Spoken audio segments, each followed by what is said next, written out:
but we've actually seen multiple fluctuations over the West Pacific, so it's very difficult to make an estimation there.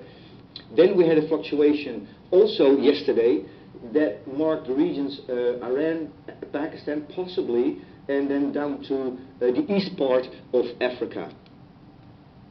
नाजरीन, Frank हुगर beat का नाम तो अब हर एक की ज़बान पर है। तुर्की के ज़लज़ले की बिल्कुल सही प्रेडिक्शन की थी फ्रैंक हुगर बीट ने, और उसके बाद ट्विटर अकाउंट पे भी मिलियंस ऑफ हिट्स हैं।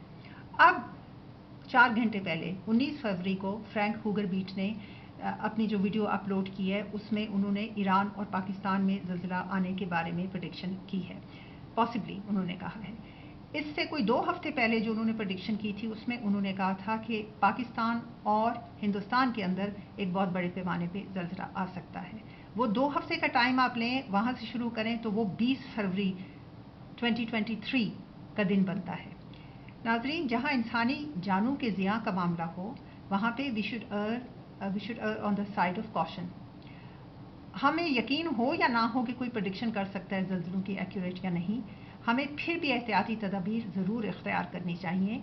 20 फरवरी को, 21 फरवरी को रात को सोते वक्त गैस का वाल्व बंद कर दें। हम सब ये जानते हैं कि ज़लज़ले नहीं मारते इंसानों को, वो अमारात जो कंक्रीट की हमने खड़ी की हुई हैं अपने आप को, जिसके अंदर हम महफूज समझते हैं, जब ज़लज़ला आए तो वो अपनी जगह से उखड़ जाती हैं और इंसान के सर पे आके गिरती हैं, जिसकी वजह से ज़ख्मी भी होते हैं लोग और अमवात भी होती हैं।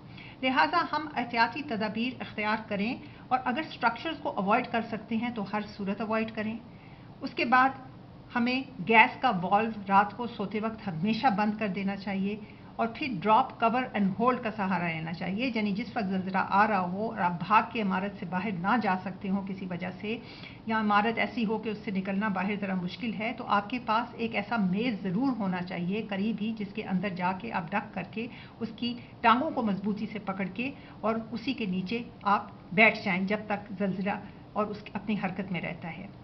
नाजरीन, आपके पास फुली चार्ज्ड सेल फोन होना चाहिए। हर रोज़ उसको चार्ज करने के बाद अपनी जेब में डालें उसको सोते वक्त, और उसके बाद आपके पास डस्ट मास्क ज़रूरी होना चाहिए, क्योंकि जब बहुत सी अमारात गिरें तो जो डस्ट होती है उसकी चोकिंग भी बहुत बड़ा हैज़र्ड होता है और उससे भी अमवात हो सकती हैं। अपने पास पानी की पीने की छोटी बोतल ज़रूर रखें। वो आपके पास इस तरह होनी चाहिए जैसे आपके जिस्म पे ही हो, जैसे आपकी किसी जेब में हो, आपके पास हो वो, खुदा न खास्ता अगर ज़लज़ला आ गया।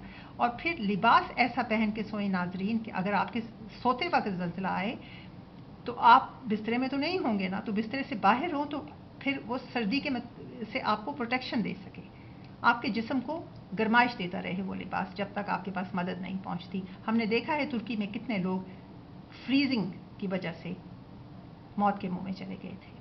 तो नाजरीन, जहां इंसान की जान का ताल्लुक हो वहां पे किसी भी बात को लाइट नहीं लेना चाहिए। एहतियाती तदाबीर हमें 20 फरवरी और 21 फरवरी को डेफिनेटली इख्तियार करनी चाहिए। और वैसे भी ज़लज़लों का ज़माना है नाजरीन, तो मैं तो कहूँगी हमेशा ही एहतियाती तदाबीर इख्तियार कीजिए।